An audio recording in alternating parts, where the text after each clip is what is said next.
देखिए, मैं आपको बताना चाहता हूं कि इस समय दिल्ली के मजनू का टीला में करीब 250 परिवार और 1000 लोग इस समय मजनू का टीला में रह रहे हैं। और ये सारे वो लोग हैं जो पाकिस्तानी हिंदू हैं, जो वहां से माइग्रेट करके भारत आए थे, जिनको अपने धर्म के आधार पे वहां पे ताड़ना प्रताड़ना झेलनी पड़ी थी। एक स्पीच आप इसके खिलाफ है, लेकिन असम के चीफ मिनिस्टर साहब ने अभी जो बयान दिया है उसके क्या आप समर्थक हैं?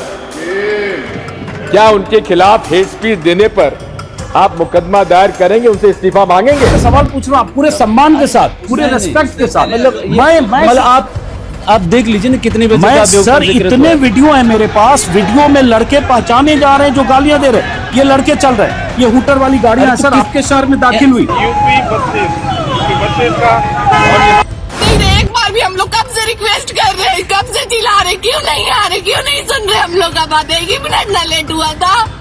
उन लोग अगर बेटा बेटी रहती तो जरूर पैरवी करके अंदर घुसा देते। पहले रवायत शुरू की गई कि बड़ा कान में दर्द होता है जब ये अजान की आवाज आती है तो लाउड स्पीकर हटाए जाए।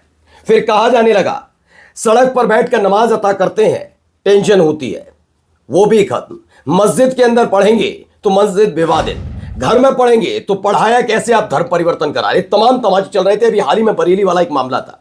अब एक बड़ा आदेश अदालत के दरवाजे से बाहर आया है।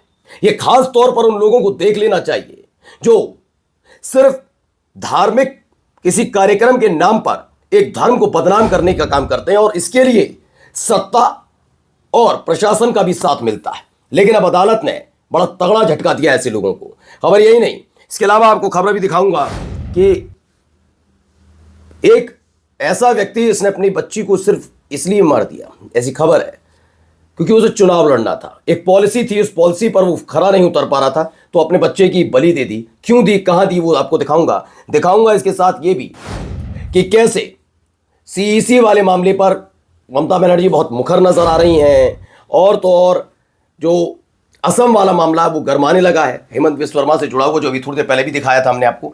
कई और खबरें भी हैं। नमस्कार, मैं हूं प्राज्वल गौतम और आप देख रहे हैं the live TV. The live TV, सच सबसे आगे। सबसे पहले ये देखिए, no need to take permission for holding religious prayer meeting in private property. Allahabad high court ने स्पष्ट कर दिया है कि यहां अब किसी भी चीज की इजाजत की जरूरत नहीं। अगर आप अपनी प्राइवेट प्रॉपर्टी पर कोई भी रिलीजियस प्रेयर कर रहे हैं, रिलीजियस का मतलब सिर्फ मुसलमान से संबंधित नहीं है, ईसाई भी इसमें शामिल है। क्योंकि आपने देखा दक्षिण भारत में ज्यादातर इलाकों में, या फिर मध्य प्रदेश या अलग अलग जगह से खबर निकल कर आती थी कि अगर कोई अपने प्राइवेट प्रॉपर्टी में और पूजा प्रार्थना कर रहा है, ईसाई से जुड़ा हुआ भी कोई पादरी है, तो यह कह दिया जाता धर्म परिवर्तन कराया जा रहा है, और लफंगों की फौज घुस जाती थी। और प्रशासन भी खुलकर कहता था कि आपने कहां से परमिशन ली। अब ये इलाहाबाद हाईकोर्ट की तरफ से कह दिया गया है कि ऐसे किसी भी परमिशन की जरूरत नहीं अगर आप अपने प्राइवेट प्रॉपर्टी पर कोई धार्मिक कार्यक्रम कर रहे हैं तो। दरअसल हुआ ये था, देखिए दायर की खबर ही है, जनवरी 18 यानी 18 जनवरी को उत्तर प्रदेश के बरेली में एक गांव में 12 लोगों को डिटेन किया गया था, यानी हिरासत में लिया गया था। किस बात को लेकर? क्योंकि वो नमाज अता कर रहे थे। कहां पर? एक घर में। और घर किसका? सरकारी घर नहीं है, कोई सरकारी कार्यालय नहीं था, कोई दफ्तर नहीं था, बल्कि एक घर था, उसका अपना घर था। वहां 12 लोग थे, 12 लोगों ने नमाज अता की। बस यही बात पुलिस को भी पसंद नहीं आई, प्रशासन को भी पसंद नहीं आई। और मैंने कहा ही ना आपसे, अगर हिंदुवादी संगठन के लोग कुछ भी कहते हैं तो वो सरकारी आदेश मान लिया जाता, तो वैसा ही काम किया गया। तो 12 लोगों को डिटेन किया गया और कहा कि आपने इसकी परमिशन नहीं ली। जागरण की परमिशन कितनी बार कितने लोग लेते हैं, बताएगा कोई? नहीं। इस पर तब भी मैंने कहा था कि इस पर सख्त कार्रवाई होनी चाहिए। और देखिए अब अदालत का आदेश बाहर आया है। अब आइए एक और खबर दिखाता हूं। यह वाकई बहुत मार्मिक खबर है, जरा इसे गौर से सुनिएगा क्या कुछ हुआ। ब्लर करना पड़ रहा है बच्ची का चेहरा मुझे भी इसीलिए, क्योंकि 6 साल की बच्ची है और महाराष्ट्र से खबर निकल कर आई है। मोहम्मद जुबैर ने बताया इसमें, पांडुरंगा ये व्यक्ति है, उसने अपनी 6 साल की बच्ची को सिर्फ इसलिए मार दिया क्योंकि महाराष्ट्र में एक पॉलिसी है। पॉलिसी क्या है?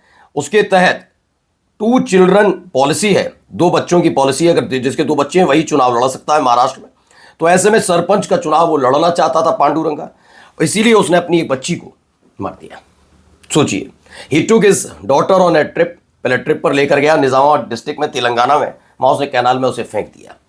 ये वाकई मार्मिक है, क्या कहां कैसे लिया है। अब देखिए खबर है, हेमंत राजौरा ने लिखा, सीईसी से मुलाकात के बाद ममता बनर्जी का आरोप है 58 लाख मतदाताओं के नाम सीमा खन्ना ने एआई के जरिए कटवा दिए।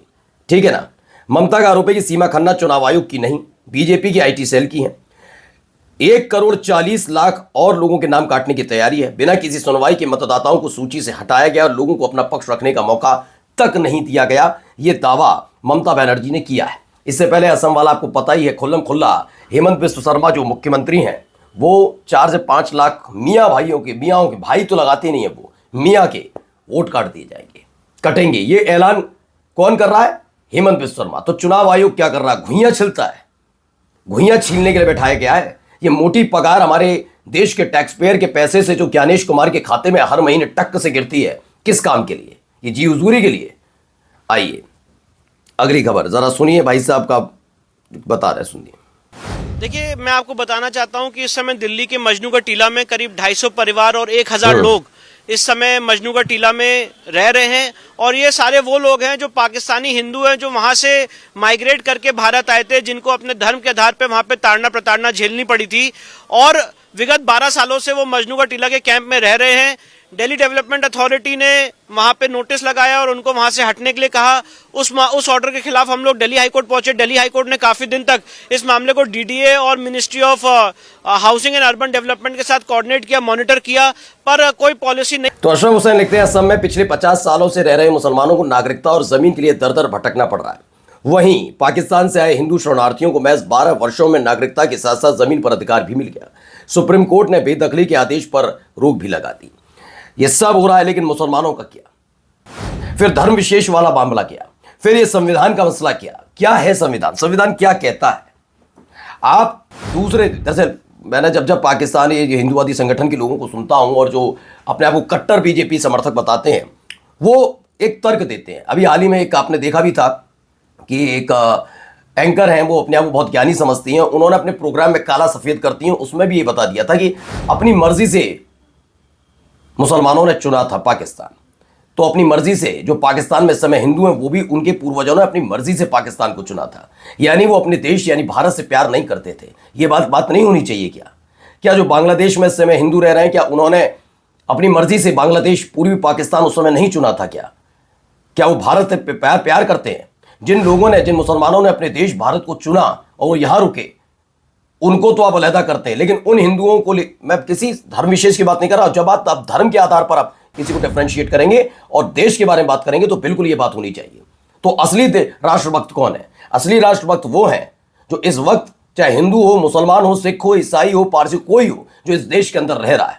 बंटवारे के वक्त उनके पूर्वजों ने यहां पर यह देश चुना और मैं उनको बिल्कुल देशभक्त मानने के लिए तैयार नहीं, जो अपनी मर्जी से उनके पूर्वजों ने पाकिस्तान और पूर्वी पाकिस्तान चुना था। कैसे मान लिया जाएगा? लेकिन वो हिंदू है तो आएंगे। ये कौन सा कॉन्सेप्ट है? आइए, Hemant Biswa Sarma communal right against Miya Muslim after policy complaint and national wide outreach, the Assam chief minister is trying to defend the individual. अब ये पूरी की पूरी कहानी है, क्योंकि अब ये फंसते भी नजर आ रहे हैं।